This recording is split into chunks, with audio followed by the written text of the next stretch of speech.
This is Money Moves on VSiN, the sports betting network.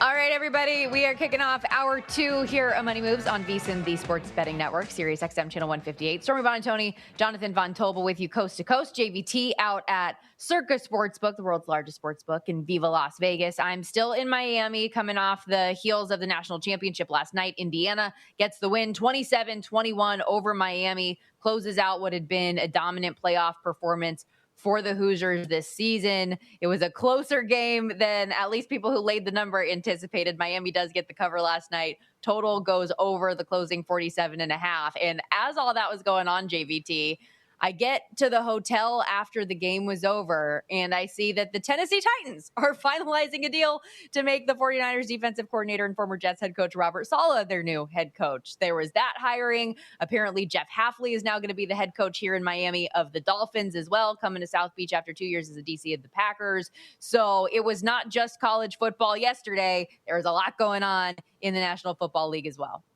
Yeah, and what's interesting about the Saleh interview and ultimate hiring, there were reports that there were people in the building that actually wanted Matt Nagy as opposed to Robert Saleh, and yet it's Saleh who ultimately gets it. So I'll be interested to see it. I also saw, I can't remember who said it, but there was a great quip on social media about Robert Saleh getting another crack at being a head coach. It actually has a quarterback this time, a little bit of a shot at Aaron Rodgers there. But I do think that Saleh can still be a pretty good coach, and I think we've learned too. I mean, Stormy, look at what happened to the Jets defense after he left. That thing completely fell apart. That was supposed to be one of the more talented units in the NFL, and then just completed a season in which they didn't pick off a single pass. We saw what he did with your defense, getting as much as he can out of that. It's going to be really important to see what his staff is, especially on offense, because you do have, and I think you would agree because we've spent a lot of Sundays together, you have a special quarterback, I think, in Cam Ward that can be very good.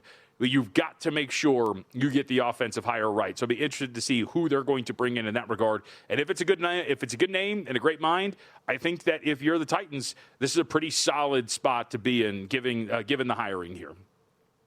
Well, and I think if you are the hiring committee and you're the people in those meetings listening to Robert Saleh, you imagine that he must have some sort of a plan in that area, because with him being a defensive head coach and knowing that you have this young moldable quarterback who, as you said, is extremely talented and has a lot of potential, you don't want to let that be squandered. And so that was at least my first reaction when I heard Saleh got the job, was like, yes, I know that the Titans defense has a lot of issues, but you have this young quarterback that you need to get the most out of if you can, and figure this offense out, because this was a bottom 3 offense this year as well in the NFL. So that at least was a surprise to me, that they went defensive over offensive, and maybe that's why some people were pushing for Nagy the way they were. Yeah, I mean, Nagy wasn't particularly great the first time as a head coach. I mean, he got a good season out of Trubisky, so maybe there's something there. But at the end of the day, I don't really know what you're supposed to do there. And look, these are all, we're getting to the point now outside of some key names like Hafley, and we'll see what these other teams go to. We're getting to these are the retreads. These are the guys that have had an opportunity to potentially do something, and then they're going to get another crack here. For the most part, out of the 3 retreads, and actually I would say all of them, there were some bright spots. Saleh, of course, being the one that really doesn't have a ton to point to as a head coach. But Stefanski, of course, has a very good offensive mind. It was given Jack out there in Cleveland. Harbaugh, we know, has the Super Bowl and the lengthy 10-win seasons, all those sort of things. So I'm going to be curious to see if Saleh the second time around is going to be any different in that regard. But look, it was a chaotic organization, still is, and it's not like the Titans are much better, but at the very least, maybe it's just a steady hand that needs to be guiding this ship at this point. And Hafley for the Dolphins does have head coaching experience, albeit in college at Boston College. But as I mentioned, last 2 years as the DC in Green Bay, that move kind of goes hand in hand with Miami also recently hiring new GM John Eric Sullivan, also from the Packers. The remaining openings we have, the Arizona Cardinals, the Ravens, the Cleveland Browns, Las Vegas Raiders, Pittsburgh Steelers, and Buffalo Bills. And I know I was on with you yesterday, but I wasn't with you to hear your reaction to the Sean McDermott news that he was fired in Buffalo after 9 seasons as the head coach of the Bills. Meanwhile, Brandon Beane gets a promotion and is elevated to the president of football ops as a title as well, leading the search for the next head coach. That's probably the more surprising element of this whole thing, no? Yeah, I think that to me, if you were just going to say, hey, one of these guys is gone, I guess it makes some sense. When it comes to McDermott, I think that there is something to be said of a defense. It's almost like a Staley thing, right? Where you can't be a defensive coach and have your defense be the weakest part of your team. And even in the times, and in all the times that they were eliminated, Stormy, you look at some of the point totals and the way that they lost some of those games with a defense that largely couldn't get a lot of stops. That's, I think, a little bit of a problem, and it makes some sense in that regard. The problem, I think, that you run into in explaining this logic is you could also say that the reason why some of these defenses struggled the way that they did is because they didn't really have that much talent, because the drafting and the composition of the roster was kind of a failure. I mean, you look at I think the stat was over 50 draft picks by this organization in this regime here. They've had 3 Pro Bowlers. Like, it's not at all. And outside of Josh Allen, they've only had 2. So this is something, and by the way, getting to a Pro Bowl is a very low bar, folks. So it's not like, this is some really grand scheme. We're not talking all pro. We're just talking Pro Bowl. So I do think that it's surprising that Beanon ultimately gets promoted given the failures of this roster and how bad this has looked. I know injuries were part of it, but look what do we talk about with this team every year at the skill positions? This wide receiver room is not deep. It's not remotely talented in comparison to some of his peers out there. So that is surprising, and we'll see where they ultimately go. This becomes, along with Baltimore, one of the more not only attractive jobs, but one of the more important decisions to be made, because you have something here. You've got one of the best quarterbacks in the NFL. You've got to be able to do something with it, and who you bring in, and some of the names. I don't know if you heard this. Davis Webb, it was reported by Tom Pelissero, is actually strongly in the running here for this job out there in Buffalo, among some others. So I'm going to be very curious to see what they ultimately decide to do at head coach. Okay, yeah, we'll see how that shakes out, and as we hear more about the interview process for them moving forward. But it is interesting what you talk about, just the talent of this team. There was so much conversation, us included on the network, talking about how this year with the Bills, it felt like, no Patrick Mahomes, no Joe Burrow, no Lamar Jackson, that this could be a path that could get you there, even though this year might have been the best chance because of who wasn't in the field. This also wasn't the best team, so it's hard to criticize what they were able to do this season with that kind of in the context of this whole thing. The Bills did make the playoffs under McDermott 8 of his 9 seasons, including that first year in 2017. You have to contextually think about just how brutal Buffalo was for years and years and years. It was a 17-season playoff drought. His 98 wins are second all-time in franchise history. And I know people will do the, Bill Belichick, Tom Brady thing with, was it McDermott or was it Josh Allen? And maybe the answer is both, but I guess it's one of those things where the message gets stale and you don't get over the hump like you need to. You make the divisional round 6 straight times. You make the AFC Championship game twice, but you never get to the Super Bowl. And that ultimately ends up being the demise of McDermott in Buffalo. So now with the Bills and the 49ers as well eliminated, every team that entered the season with 20-1 or better odds to win the Super Bowl is out. So the shortest preseason odds for any of the remaining teams are the Broncos and Rams at 22-1. If either of those teams do win it all, it'll be the biggest preseason long shot to win a Super Bowl in almost a decade. The Eagles in 2017 were 40-1. Yeah. If Seattle or New England wins, it'll be the longest preseason odds since 2001 that a team will have done it, as they were both 60-1 shots going in. So any big picture feeling as you look at these conference championship games, I know you took the points with the Broncos, but in terms of who you think ultimately gets to the Super Bowl and can win it? Well, officially, I have not. I have thrown out there that I would agree that this is a number, but we're waiting. The number's going up. We'll see what happens. So let's just let's sit back. Wait, I did play that game over the total, but I do. Yeah, let's just. I want to make sure that's confirmed. I will be on the Broncos. I'm just going to say that. We'll just wait to see what the number's going to be. Look, big picture thoughts. I will say this: it is. Maybe it is because I just watched what happened. Not to throw salt in the wound. I think that this recent form right now for the Seattle Seahawks, they seem to be an absolute wagon right now. And you factor in everything we've seen from all 3 of these teams. You talk about the way these teams have been playing. Let's pick them off one by one. The Broncos, not only on their backup quarterback, Stormy, but their defense has not been good. From the bye week on, outside of the 2 backup quarterbacks that they faced, they have been in the mid-20s in expected points added per play, expected points added per pass by opponents. They just gave up 491 total yards. The defense has clearly taken a step back. For the New England Patriots, your quarterback, who might win MVP in this postseason through 2 games, has a sub-60% completion and has committed 5 turnovers. It has not been good at the quarterback position. That's a problem for New England. For Matthew Stafford and the Los Angeles Rams, Stafford all of a sudden has started to put the ball in danger left and right. The play calling from McVay in this last game against Chicago and from a game management standpoint was an absolute nightmare. This team seems much more mortal than it seemed 2, 3, 4 weeks ago at this point, scuffling with your beloved Carolina Panthers. Out of all of these teams over the last couple of weeks of the season, there's been one team that seems to be peaking at the right time, and it's this squad. And by the way, I think we talked about this last round, the wild card. Remember when I asked, is this the unit-on-unit matchup, the Steelers' offense versus the Texans' defense? Is that the biggest unit mismatch? Well, we have one in this game. The Seahawks special teams versus the Rams special teams is a complete and utter mismatch, and we saw it the second time they played. I think big picture, and the odds reflect it, this is shaping up to be, I think, a run for Seattle. We'll see if that's the case. It's only 2.5, but we'll see if the line moves. And by the way, before the line moves everywhere else, sharp plays already there. January about volume, about precision. The NFL playoffs are when limits rise, mistakes shrink. Timing matters more than ever, Stormy. You know this. You're not going out outsmarting billion-dollar sports books or full-time sharps on your own, but sharp plays, you don't have to. Check it all out. Powered by advanced AI, connected to proven insider sources that are locked in on the NFL playoffs. You get free daily reports, real-time alerts, market-moving insights delivered straight to your inbox or XFeed. Since 2011, they've backed it all up. SharpPlays.com, trusted by pros, monitored by the books. Visit SharpPlays.com. How about that? Okay, coming up, but we got to shift gears a little bit from football to some hoops and hockey. We've got a 7-game slate in the NBA, 8 games coming up in the NHL, an interesting night on the ice yesterday as well to react to, and a major move for the San Jose Sharks. What will that mean in terms of some of the futures odds for the Sharks? We'll get into it all coming up next as Money Moves rolls on a Tuesday.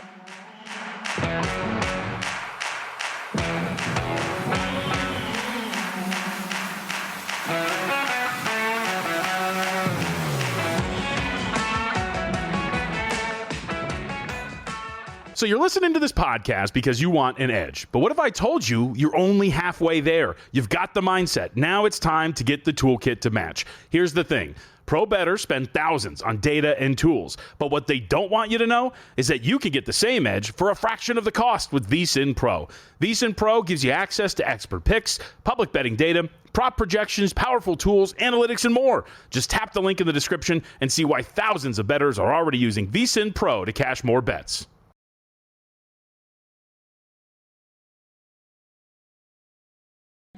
You're watching Money Moves here on VSiN, the Sports Betting Network.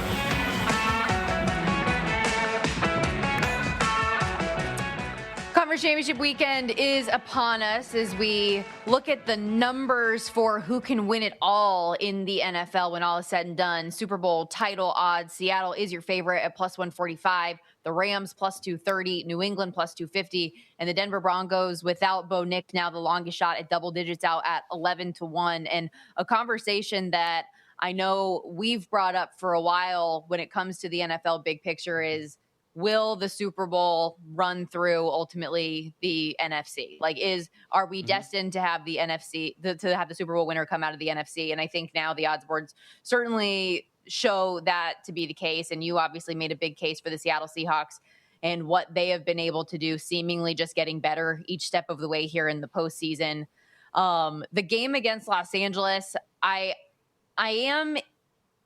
it's one of those things where I told you I like the Rams as a teaser option in this because I do see it being a closer game, but I feel like Seattle is going to get out of this thing just because of their defense. And I'm curious your opinion on how Los Angeles has looked the last couple weeks, because it's just felt a little bit off for me. And is Matthew Stafford's hand or finger okay? Is Devontae Adams right? Because he doesn't seem like himself. Like, I thought he was going to have a significantly better game in his return last week. So I agree with a lot of your thought process on Seattle. I think they are the best team of those remaining. But I still go back and forth on New England as well on the other side, because every time that I have doubted them, every step of the way that I have said that the metrics are going to catch up with them because of their schedule, it's yet to actually happen. No, I mean, I think from really quickly to the point about New England, and obviously they're favored on the road. Getting out of Denver, I don't think would be a shock at all, obviously, considering the situation they have in front of them. I think that Drake May has run into two very good defenses so far, one of them good, one of them great.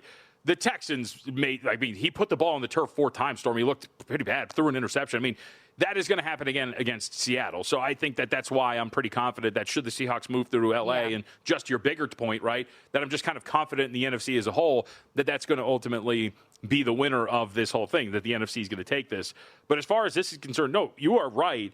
Matthew Stafford has turned into a complete and utter nightmare when it comes to putting the ball in danger. So if you look, and I always like to remind everybody, we talked about this going into the Carolina game. Matthew Stafford set the record for most consecutive touchdown passes without an interception in this same season. Since that game against Carolina, that first one, he has had 6 games with multiple turnover-worthy plays. And in 4 of them, he's committed 3. This has all of a sudden been a nightmare. Against Chicago this last week, Story, 3 turnover-worthy plays in that contest against the Bears. Again, It was his second straight game in 3rd and 4 that he has committed 3 turnover-worthy plays in a contest. So why am I supposed to trust where, for whatever reason, Matthew Stafford has regressed to putting the ball in danger at a very high rate, that is not going to continue here against Seattle? And to your point about just this recent form, that's what I think gives you pause. He all of a sudden cannot stop finding opponents, and those things are getting dropped in certain instances. He's getting somewhat lucky, but the regression has been out there for all of us to see in that regard. And I think that's why, at least at the very least, like me, I have some confidence here in Seattle that they're going to be able to get this done.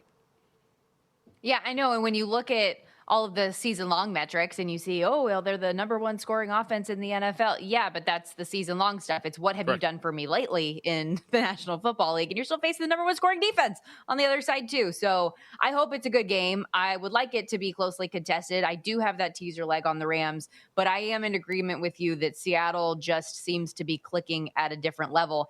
I also struggle, though, in how much I can take away from Seattle against the 49ers, given all of their issues, when I felt like those injuries just kind of caught up with them. It was something that we expected to catch up with them the week prior, maybe even before that, and didn't. And then you face that bear of an opponent and you get what you get with that. Let's get into the NHL here. I do want to let me ramble for a minute because there were a couple reactions to what happened on the ice last night. The Canucks lose again 4-3 to the Isles, extending their streak out now to 12 straight losses, dropped 13 of 14. Looks like they're going to have a pretty darn good chance for the number 1 overall pick when we have the lottery in May. We'll discuss a move they made in a moment. The Ducks, are they back? Getting out of the funk? Looking through their last couple games, they get the win over the Rangers for their 4th straight, getting out of what was an ugly stretch of 9 straight losses. I think they played better than their record would indicate during that time. So at least in the short term, appear to be refinding their game, getting a little bit more puck luck. Rangers on the other side of that 1-5-1 now, their last 7. They're on the second half of a back-to-back tonight against the Kings. So make sure as you're going through the card today, you take a look at some of those rest advantages and disadvantages. We've talked a lot on the show about the condensed schedule with the Olympic break coming up. Cup favorite Colorado gets back in the win column yesterday with a 5-2 win over Washington. McKinnon now, so he has 2 goals and an assist last night. 12th multi-goal game for him, most in the league. Next closest is McDavid with 8. Those 2 are tied for the most points at 85 in the league, and the Hart Trophy race is on. But maybe that also takes a look to Macklin Celebrini, which I was a doubter. Maybe I shouldn't be. And while most eyes were on the national championship last night in Florida, there was another thing happening in Florida last night. I don't know if you saw, about 45 minutes north in Sunrise, we got a goalie fight. I saw. I live for goalie fights. For anybody who didn't see it, Sergei Bobrovsky and Alex Nedeljkovic dropped the mitts with about 14 minutes to go.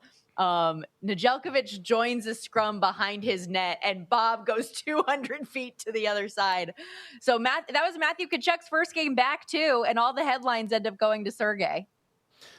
Yes. Well, I mean, Bobrovsky had not been playing particularly well, so maybe that's why you want to drop the gloves, because maybe you're a little frustrated. Needed something. You got to get some steam out. But look, I think this is interesting for a couple of different reasons. But the Sharks making this deal, and they're right now in 2nd or 3rd in that division, trying to make a playoff push. This is going to be a team that I find somewhat interesting down the stretch, with like all these teams, because I kind of want to go big picture with some of these, right? As we've talked about with the Red Wings, who have won 2 straight since I bet them to miss the playoffs. That's gone well. But this Shark squad adding and trying to buy at the margins here, trying to make a push, and what seems to be I don't want to call it a soft Western Conference because the top seems pretty hard, but by just my surface view, again, I keep saying I don't think the Knights are going to be this dominant force in that division. So there might be some upward mobility here in the West once you reach the top. You're probably running into a hard ceiling. But outside of that, Stormy, am I right in thinking that the Sharks are doing something right here and trying to take advantage? Absolutely. And something that we haven't seen San Jose do in a while, bringing in talent in hopes of making a playoff push. And the move JVT's talking about, they acquire Kiefer Sherwood from Vancouver for second round picks in 2026, 27, as well as a depth defenseman who's in the AHL. I'm sure they hoped that they could get a first round pick for him. But according to reports, at least I've seen like that second round pick was enough for Vancouver to pull the trigger. Neither here nor there. Yeah. On the Shark side of this thing, this is a team that has been dragged into that last wild card spot in the West as of now on the back of Macklin Celebrini. He needs help. This is a very young team. This is a Sharks team that has not won a game in which he has not been on the score sheet. Okay, like take that into consideration here. So giving support with a guy who is having a career year, 17 goals in 44 games, 6 assists. He's going to surpass what was a career year for him a year ago. He's a hits machine, second in the league in hits, playing more minutes than he ever has as well. So I think he is a great piece to support this young team that's on the right track in this rebuild, and doing it this far ahead of the trade deadline, I think should help him acclimate too and give San Jose a little time to figure out who he's going to fit best with in the lineup. And I know a big question for Sharks fans coming out of this, because he is a UFA, is this a pure rental? Will they be able to really sign him and avoid having him go to free agency? They've got the cap space. They've got the want for what he brings.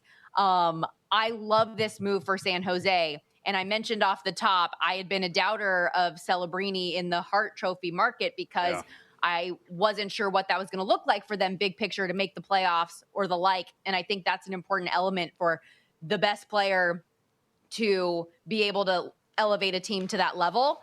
Now you have a piece that could help you really do that. Yep, plus 390 Celebrini over at DraftKings to win the Hart. Nathan McKinnon is your favorite, odds-on favorite, and heavyweight that minus 360. Connor McDavid plus 550, and it is very clearly, according to the odds race, at least our odds board, a 3-horse race is Connor McDavid at plus 550. Next is Nikita Kucherov at 80-1. So these guys got to be hungry, much like I am right now. What sounds pretty good are some chicken wings, Stormy. And if you're like me and you'd like some and you're out there shopping around, why don't you check out Omaha Steaks? Because guess what? If you go and you spend $129 right now, you could score 2 pounds of fully cooked chicken wings plus 50% off site-wide at omahasteaks.com/vsin. Don't wait. You spend that $129, you get the 2 pounds of wings, save 50% off site-wide on steaks and more. omahasteaks.com/VSIN, omahasteaks.com/vsin. And worth noting, too, just to wrap up this thought on the move for San Jose, you were talking to me last week about this Detroit Red Wings team and will their underlying metrics catch up with them, looking at the strength of schedule and how difficult that strength of schedule is remaining for them. For San Jose, they have the easiest remaining strength of schedule in the league with 34 games to go. So maybe they can pick up some ground and further cement themselves as well in the playoff picture. They are in action tonight, second leg of the Florida road trip in Tampa. Big underdogs to the Bolts, plus 240 the price. Over under in goals, sitting 6.5. We're going to step aside, get into a little more action after this on Money Moves.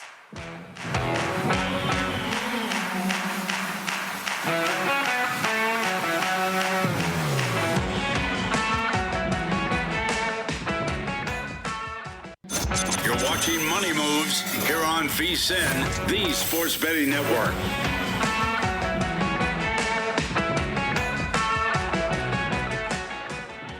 We are cruising on this Tuesday edition of Money Moves, VSiN, the Sports Betting Network, Sirius XM Channel 158. Remember, as always, too, if you miss any of the program, you can always listen to Money Moves on your own time in podcast form, wherever you get your podcast.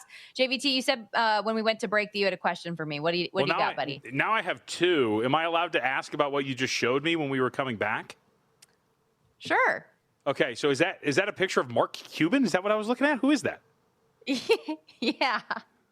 He's an Indiana alum. I'm sure they showed him a bunch on the broadcast. But so part of my job as the in-stadium venue is to get some of the big name alums on the mic to hype up the crowd and talk. And I got to chat it up with him for a little while. And look, doesn't he think I'm so funny?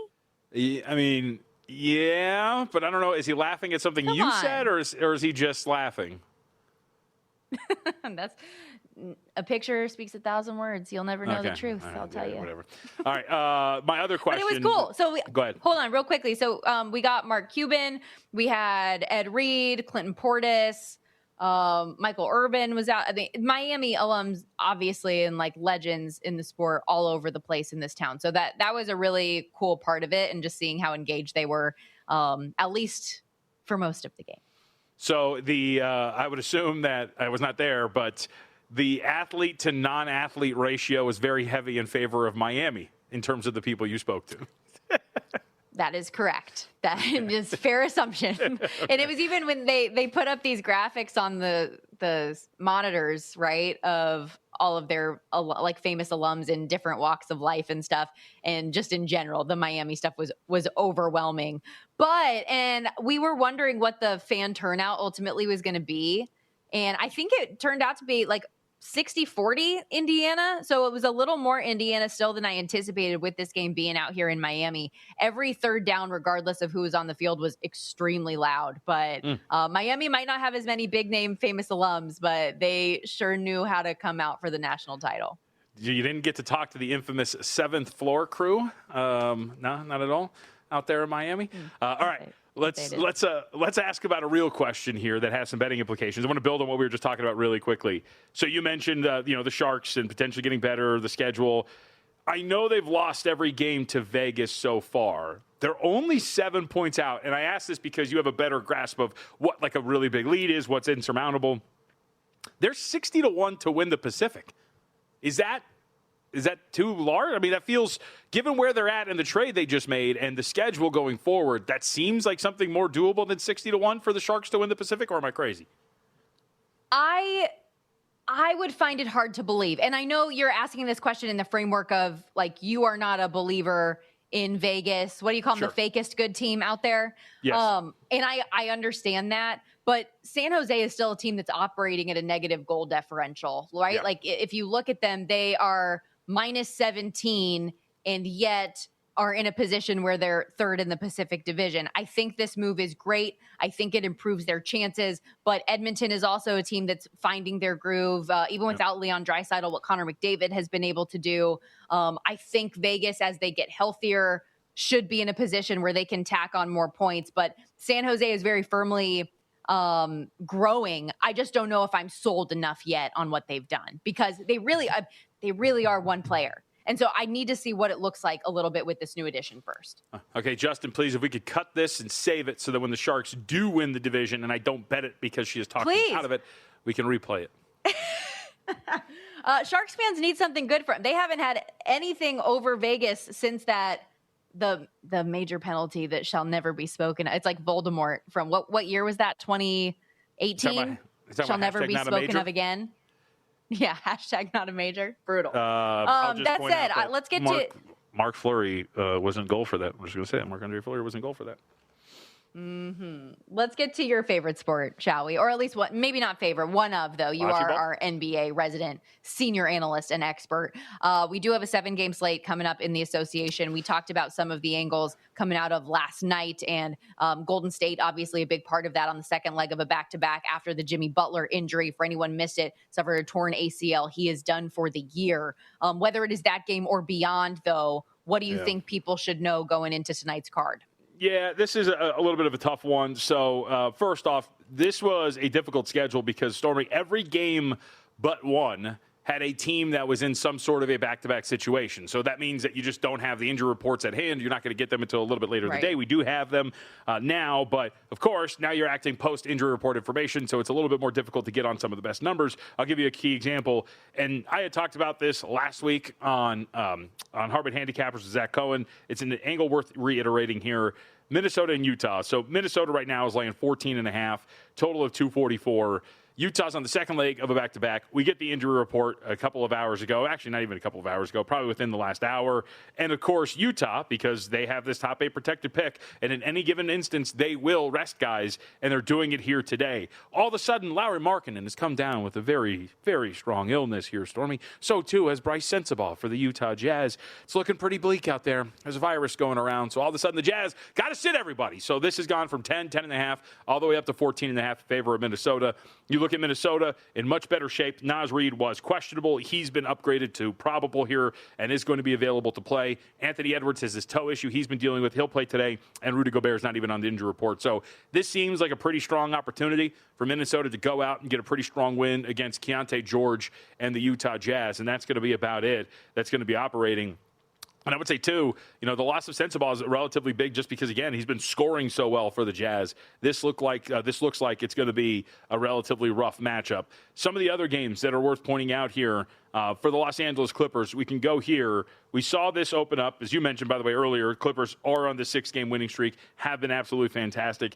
I think this is one where, even on the second leg of a back-to-back, look, the Clippers are old, but it looks like Harden's going to be out there for them, and that was going to be my big thing. Are we going to see James Harden on this injury report? And I think the market thought that maybe was going to be part of this because this opened up 1 in favor of Chicago, got pushed back up to 3.5. Josh Giddey is questionable to play tonight for the Chicago Bulls, but given the situation for Los Angeles, second leg of a back-to-back here, and I believe a 3rd and 4 for them as well, I can understand having some trepidation, but part of me is somewhat attracted to the number just because I don't think there's this gap between these two teams, especially given it's pretty much all hands on deck for LA. So we'll keep that in mind. If Giddey ends up not playing, this will go closer to where they're at, but still worth pointing out for them. And by the way, I did misspeak. That game against Toronto was on Friday, so this is not a 3 and 4 for the Los Angeles Clippers. It's just the second leg of a back-to-back for them here. So I like the Clippers, barring anything happening with Giddey on the injury report. Want to keep an eye on that. And last one here. Los Angeles Lakers on the road against the Denver Nuggets. Lakers are a 2.5-point favorite. Totals 227.5. As we know, it's a lengthy injury report for the Nuggets. Christian Brown is not going to play. Cam Johnson is still out. Nikola Jokic is still out. And Jonas Valanciunas is still out. But you get some relatively positive news. Jamal Murray is still probable to play here. Tim Hardaway Jr. is on the injury report, as is Aaron Gordon, but both are probable. So you at least get those 3 out on the floor for Denver. And we've talked about this a ton. This is a Lakers team that has been flying by the seat of their pants, winning a bunch of these clutch time games, contests that they shouldn't. And the Nuggets have been playing out of their gourds at this point, given what they've been missing. This is one of the worst defensive teams in the association, and it's a really good coach at home for Denver. I think that Denver might be a little bit more live than what the market has given them credit for, but we'll see. Usually the Lakers are a team that you'll get some chase money at the end of the night. Maybe we get up to like 3.5, but I think the Nuggets might be worth looking at here tonight as well. So you didn't bring up this game, but a bet I was actually contemplating going through the NBA card this morning was the Spurs on the road getting 4.5. They too, yes, are on the second half of a back-to-back, but looking at some of the ATS numbers, they've done well in this spot, 5-2 against the spread on the second leg of back-to-backs this season. Also done pretty well in the road dogs role, 7-4 covering numbers with Wemby back in the lineup when he's on the court. We know how good they are. Houston, meanwhile, 7-9 ATS as a home favorite. KD and company haven't exactly been lighting it up lately. Am I crazy to like the points with San Antonio? No, I don't think so at all. Market would tend to agree. Some spots open 5 here, so in 5.5. So we're starting to see that 4.5 and 4 appear in the market. You've mentioned not really lighting it up for Houston. Their half-court offense has been abysmal. They have failed to cover 7 out of the last 8 games. They were actually on 8 out of the last 9, and they were on an 0-7 ATS run before they won and covered against Minnesota the other day.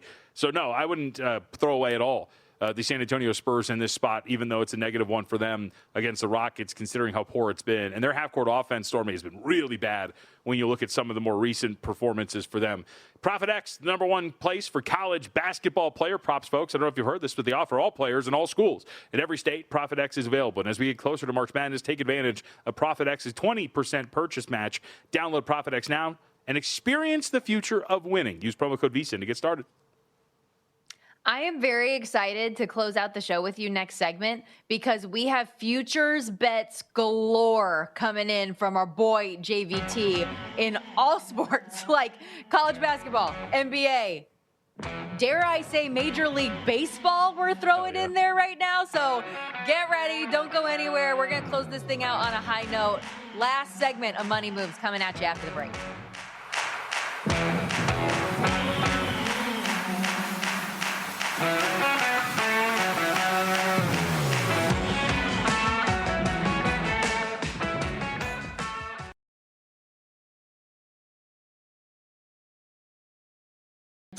You're watching Money Moves here on VSIN, the Sports Betting Network.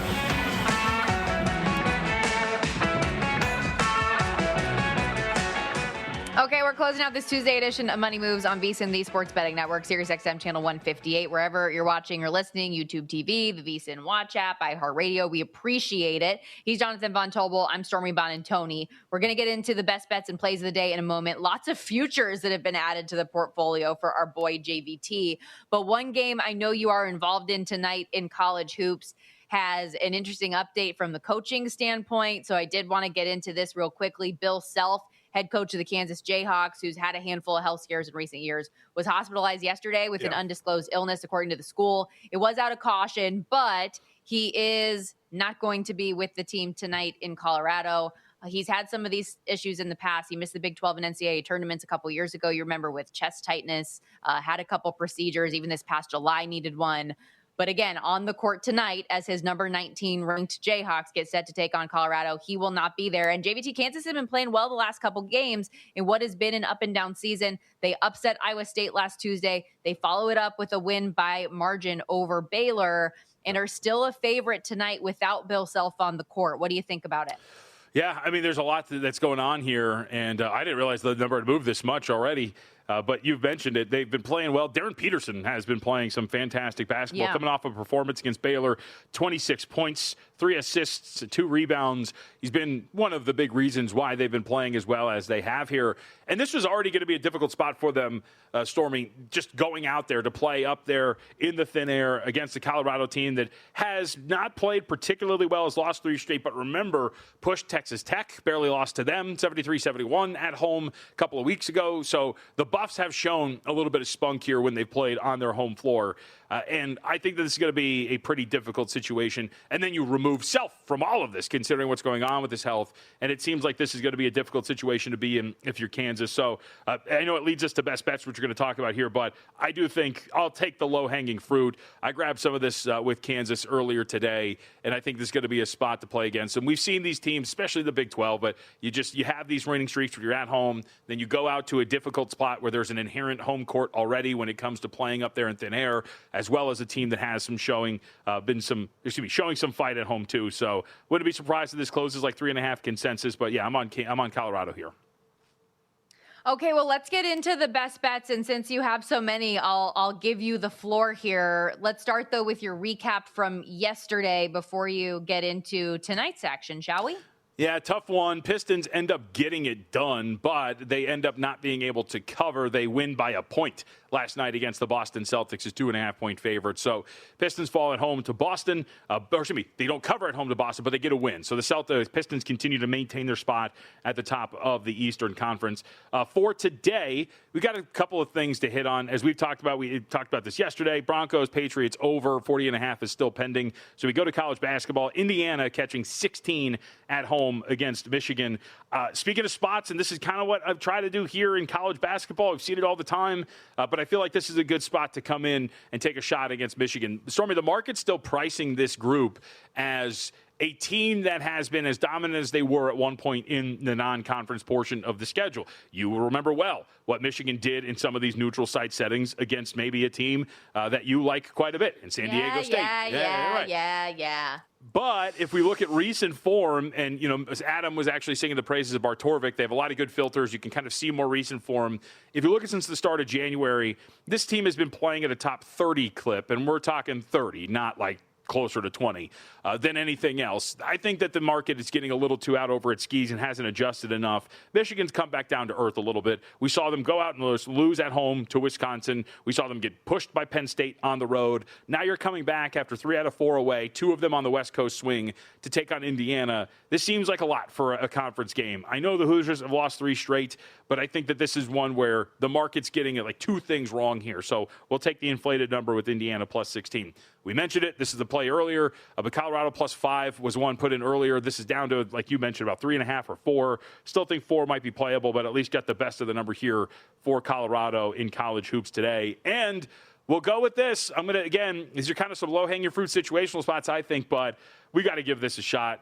Give me the Golden Flashes today. Kent State at home against Miami, Ohio. This is now about a pick in some other spots. There's a couple of ones hanging out there still. Total's 166 or 167.5. Total's been bet down quite a bit here, which I think does actually kind of bode well for Kent State. Miami, Ohio has been, as we called it, a very good one-shot offense, but they're an abysmal rebounding team. They don't get second-chance opportunities. Kent State can rebound. They can keep up with them in pace. They're playing at home. I think all of these things, especially coming off of an overtime win against Buffalo, I think Miami, Ohio is due to just at some point, have some regression here. And I think that might happen in a very interesting spot with an in-state rival, if you will, against Kent State. So give me the Golden Flashes in college hoops. And we have added 2 futures in college basketball. Florida to win the national championship at 18-1. And yes, despite the bad news for tonight, I think big picture, Kansas, you can find them at 4-1. I think it's worth adding to win a national championship here. You mentioned Peterson, Stormy. He's the best player on the floor almost every single time. Mitch and I were talking about this today on Pod of the Futures. In a single elimination setting where guard play is extremely important, to have a guy like that in that setting, it's going to be pretty good. Maybe I'm jumping the gun. If you look at their schedule, Kansas, there's some losable opportunities here as they move forward, including tonight potentially, but I don't think the odds will slip out that much. So Kansas at 40-1. Would you like me to keep going? Would you like to break in? I will just say, for Peterson, he's somebody who he missed, 9 games with that hamstring injury, but he started 5 straight. And this is a guy who's got potential number 1 pick on his resume, right, in the June NBA draft. He is that talented. So in complete agreement with you from that standpoint. But yeah, go ahead. You have way more than I do. So finish what you need to finish. You've got to be in with me on these two, at least one of them. The Hornets to make the playoffs, you can find them at 12-1, and then you can find the Hornets to participate in the play-in at 4-1. The second one of which I think is very strong, to participate in the play-in. They just got to make the NBA play-in at 4-1. The standings, they are behind. They are outside of the top 10 right now in the Eastern Conference. But if you look at the way they've been playing recently, they're playing at about a 500 clip, just under it. So on pace for about, if they continued this over the course of a full season, about 40 wins or so. Their statistics with their big 3 on the floor are mind-blowing. Stormy, their most used lineup, their starting lineup with Konkanipo, LaMelo Ball, Brandon Miller, Miles Bridges, and Diabate out there, they are scoring 140 points every 100 possessions with that lineup out there. They are a team that I think can make a push here to, at the very least, get to that 10th seed in the Eastern Conference. So I thought these two were really strong. What do you think? All right, I am adjusting the rundown right now to add Hornets to participate in the play-in at 4-1. I will add that to the futures portfolio when we get off the air, or when I get back to Vegas, that is. I am game. What did you say their updated season win total was too? Because we're sweating out the 25.5, but there's so Kelly's got the over 30. My dad's got the 27.5. I like the way that this team has been trending up. So I am not afraid of diving in with you at the 4-1 price to actually then make it out of the play-in and make the playoffs. I like that number, but I'm already taking a shot on just the play-in element of this, so I don't know if I want to add too much. However, I do want to shout out Montreal Max, who has been watching and listening to the program, because he quote tweeted the Sports Media Watch that ESPN is sending Mike Breen, Richard Jefferson, and Tim Legler to Charlotte for Cavs Hornets this week, the NBA Finals crew in CLT. Let's get it. They know what's up. All right, really quick, because we're up against it. You need to get yours in. I want to expand on these tomorrow, but I have 2, we've called them like miscellaneous cross-sport props here, because I want to have some fun with these. Last night I actually put in, it's on here because I was doing this while I was out at the bar, Indiana money line with Jackson Smith and Jigba to win Super Bowl MVP. And so Indiana wins, so now I've got Jackson Smith and Jigba at about 20-1 to win Super Bowl MVP. And so I wanted to play with some stuff. Dodgers to win the World Series, and the Nuggets to win the Western Conference, which pays at about 17-1, plus 1685 there. And then Dodgers to win the World Series with Jackson Smith and Jigba to win Super Bowl MVP. That gives you about 53-1 or so. I just wanted to pair something with the Dodgers. I think they're not a safe leg, but they're a leg that they should make to the playoffs. They're going to be a dominant team, and to add a little bit more juice, especially to a Nuggets team that I really like a lot. So we'll talk more about these tomorrow in the process, but wanted to get them out there. Okay, good deal. For me, yesterday on the program, I gave out a handful of unders in Miami, Indiana. The under for the full game, 47.5, doesn't come through, but the first half under and the second quarter under both do. We are still going to sweat out the second leg of that teaser with Indiana down to -1.5 with the Rams, plus 8.5 when we get to the conference championships this weekend. As for tonight, I am on the Oilers in the 60-minute line against the Devils. For anyone who missed it, Luke Hughes looked like dislocated his shoulder, so he's not going to be available. I don't want to lay minus 175 with Edmonton, who does seem to be a little bit resurgent, getting more to form as we get closer to both the Olympic break and postseason in the coming months. They are playing much better, and I think they get the win tonight. Spurs plus 4.5. Let's throw that into the account on the Rockets, and Hornets to participate in the play-in. Let's make it official. Let's get it in there. I am all for it. Okay, you hear that music. That's a wrap for us today. Appreciate y'all hanging out with us. I'll be back with JVT in Vegas tomorrow. Good luck with your bets. Have a great day. Follow the money with Mitch and Paul coming up after this.